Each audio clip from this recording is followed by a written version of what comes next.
Hey, what's up, guys? It's Jason Dutch, Digging America. Um, Big day in America.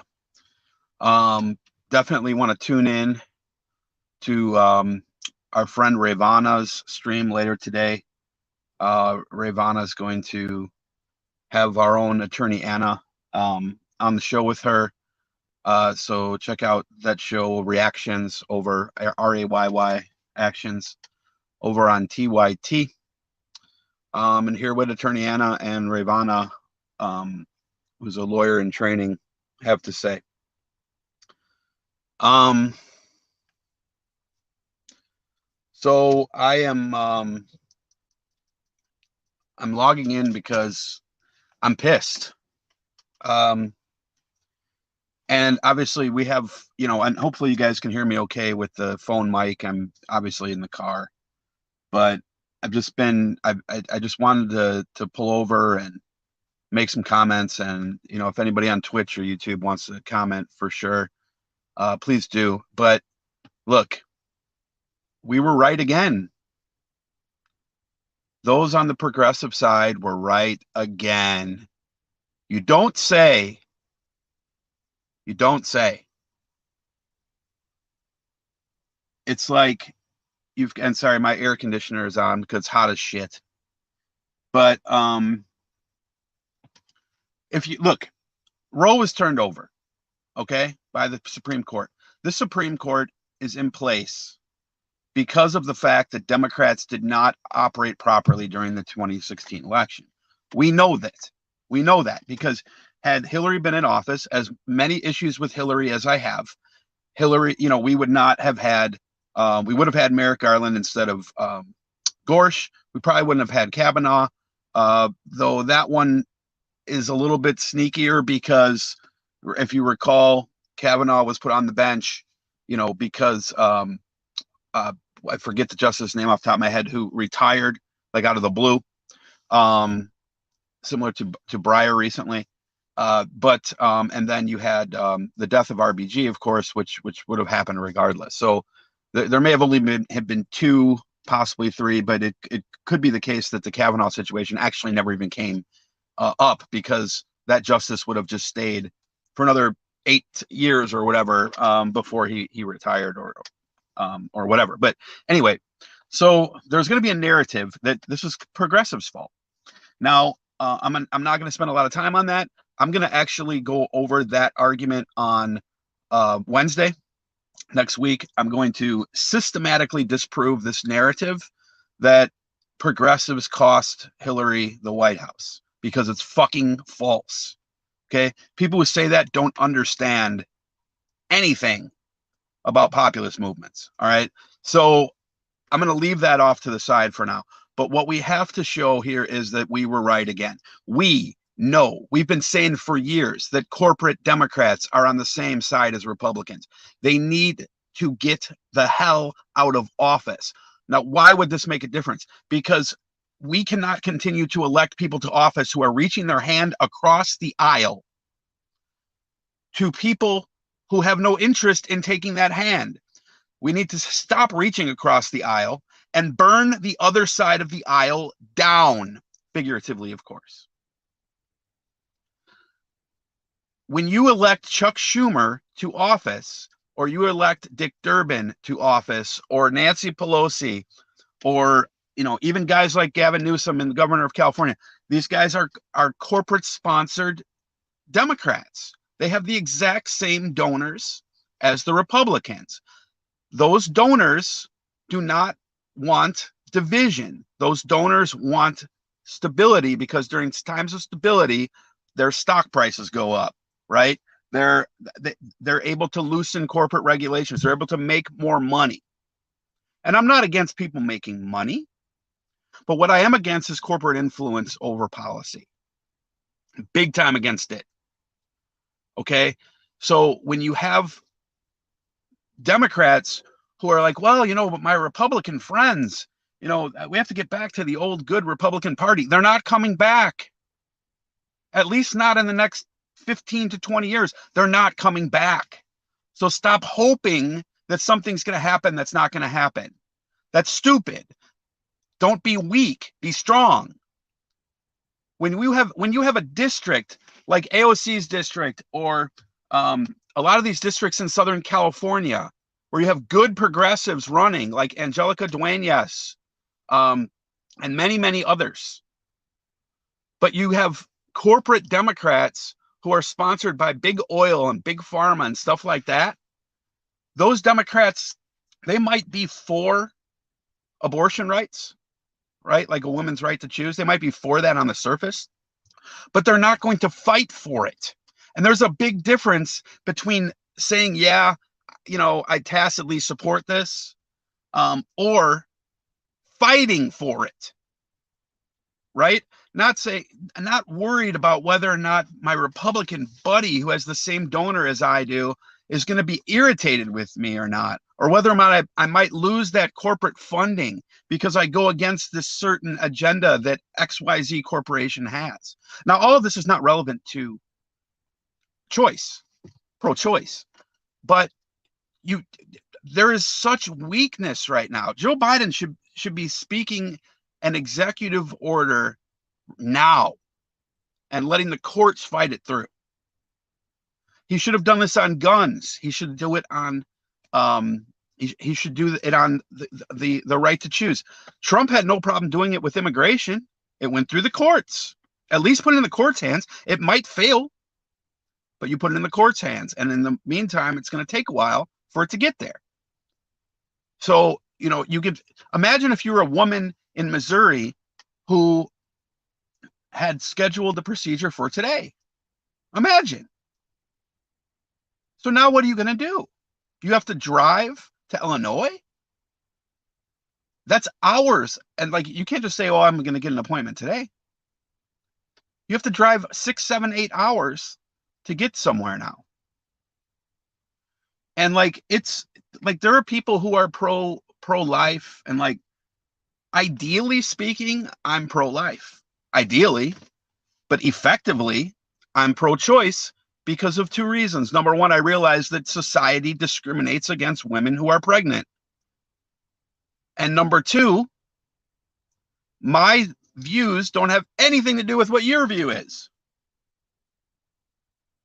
So why am I going to impose my belief on anything on someone else, especially when that person's actions, who they sleep with, what they do with their body, etc., has no impact on me? And for the idiots who come out here and say, my body, my choice as far as COVID vaccines, you're an idiot, because your choice specifically impacts others you come around by whether or not you are sick, right? Whether or not you have a mask on, whether or not you're vaccinated.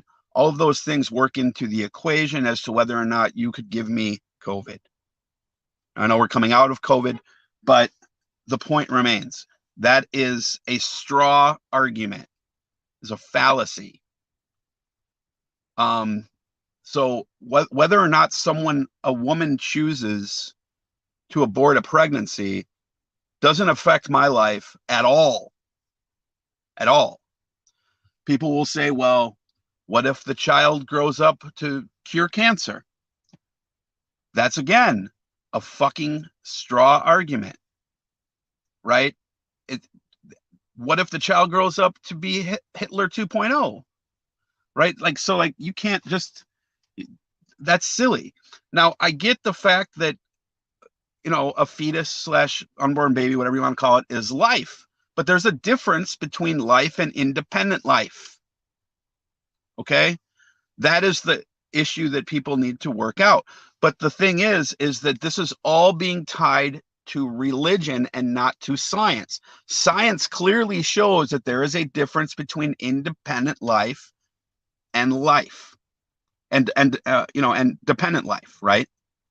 There is a clear difference here. One of them is independent and does not rely on another life form to live. That does not mean it is not important. I have 4 kids. When they were in the womb, they're important to me. I get it. But they were not independent. Okay. So where you get this life at conception thing, that again is a dependent life, and it is a religious thought process, because Christianity and Islam and some other religions believe that life starts at conception, that there is a soul that God bestowed upon that. As soon as that sperm hits that egg, it immediately has a soul. And that soul is now, from that point on, going to live forever, either in heaven or in hell. Okay? That is their religious belief. They also believe that sex should be between one man and one woman, and that generally speaking, sex should only be for purposes of procreation. In fact, Paul in the New Testament was pretty much even against marital sex. He said marital sex was for the weakest of us, basically. If you are as strong as I will, you can abstain. Basically what Paul said, I'm paraphrasing. So the Bible does not teach one man, one woman. It does not have a pro-life verse. In fact, much to the contrary, it has a pro-choice verse. Let me explain this to you. For those of you who might be listening to this who are Christians, and that's fine, but you're falling for the narrative that Gingrich stuck in there. Okay? And here it is.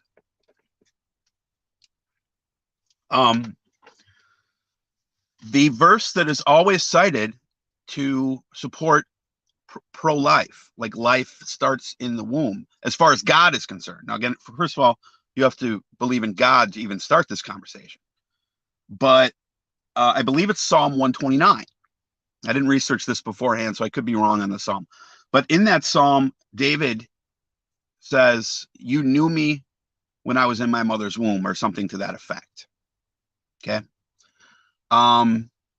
So what you end up having is a situation where they will cite that verse as saying, look, David was pro-life, or God was pro-life, whatever the case may be.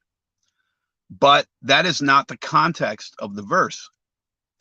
The whole passage, if you start in the beginning of Psalm 129 and read to the end, David was under attack by somebody in his social circles, who was doubting him, who was saying bad things about him, or whatever the case may be.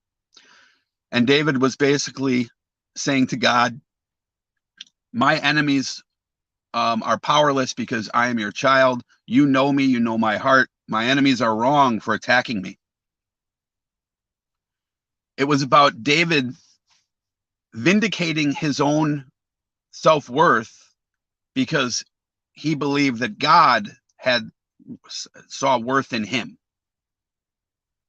despite the fact that the others around him were saying something bad about him. We don't know what that conversation was about. All we know is that David was upset about something and resorted to, God knows my heart. And he went back and said, well, God, if he knows my heart now, he must have known my heart then. Okay. So, but this was a song. Psalms is a book of songs.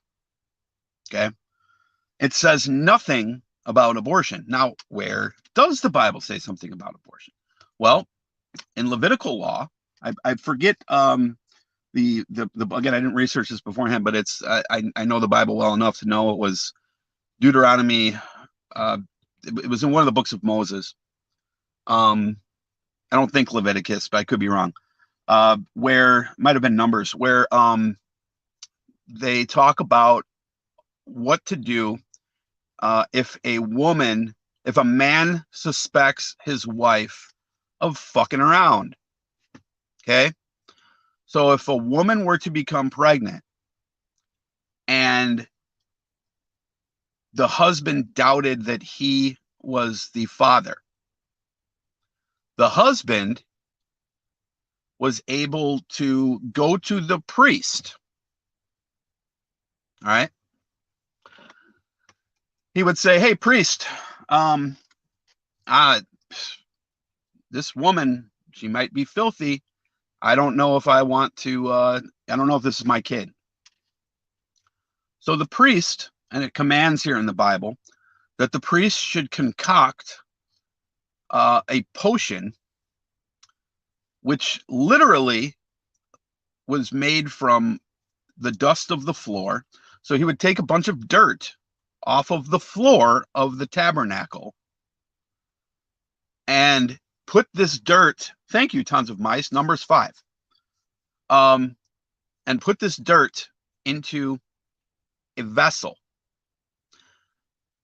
concoct it up, right? Turn into this potion, this witch's brew, and the woman was to drink it. This would kill the fetus in many cases. And in the cases where it didn't, it was proclaimed that it was God's will, because God would only, the theory is God would only kill the child if it was illegitimate. So at best, the Bible advocates abortion for illegitimate children. So if you, and I'm using illegitimate in the, with air quotes around it, in that context from those days. So if you're genuinely a Bible-based Christian, your belief should be that any baby who is shown to be born out of wedlock must be aborted. Not should be, not mother's choice. Must be aborted, because that is what God would command. I didn't write this. The Bible wrote it. It's attributed to Moses, but we don't even know if, I won't get into that. So, whether or not Moses was even a person, but it's more likely he was an amalgamation of 2 or 3 people, but that's not important. Okay.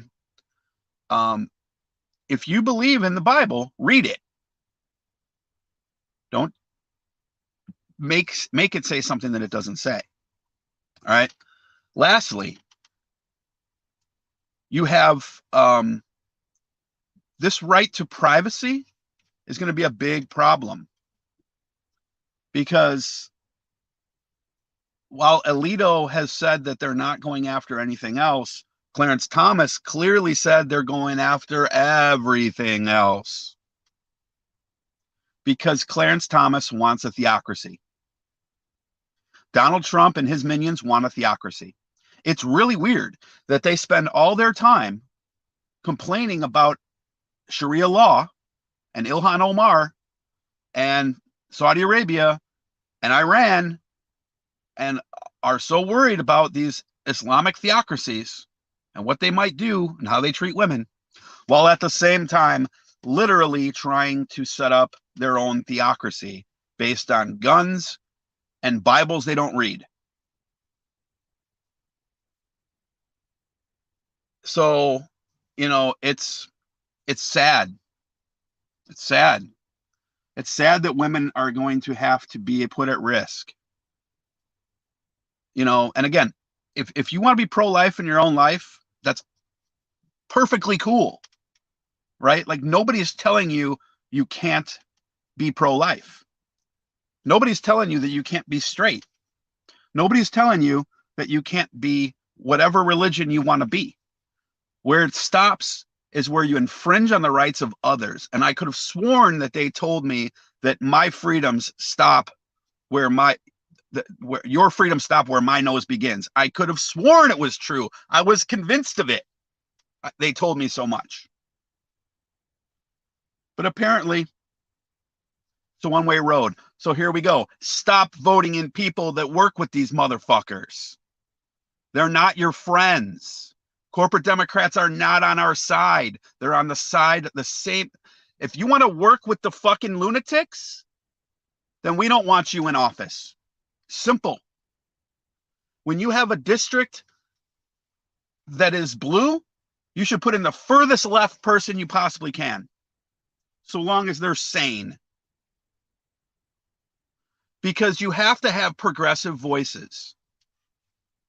Because progressives are the ones that advocate for the things that will help American people. But some reason the right, the further right Democrats are more scared of us than they are of Trumpers. Because we're loud. It's fucking ridiculous, people. So again, TYT tonight, Ravana, our own attorney Anna, will be on her show. So check out her stream and bring over as many of those viewers as you can. Get in that Twitch chat. I have sinister motives here. No, but Ravana's great. She's a law student. For those who don't know her, she's been on our show. She's awesome. And attorney Anna will be on her show today. So subscribe to Ravana's reactions feed on Twitch so you get notified of that. And attorney Anna is going to be on there today. Obviously, it's a big day for her to be on there with this happening. So she's way more smart than I am.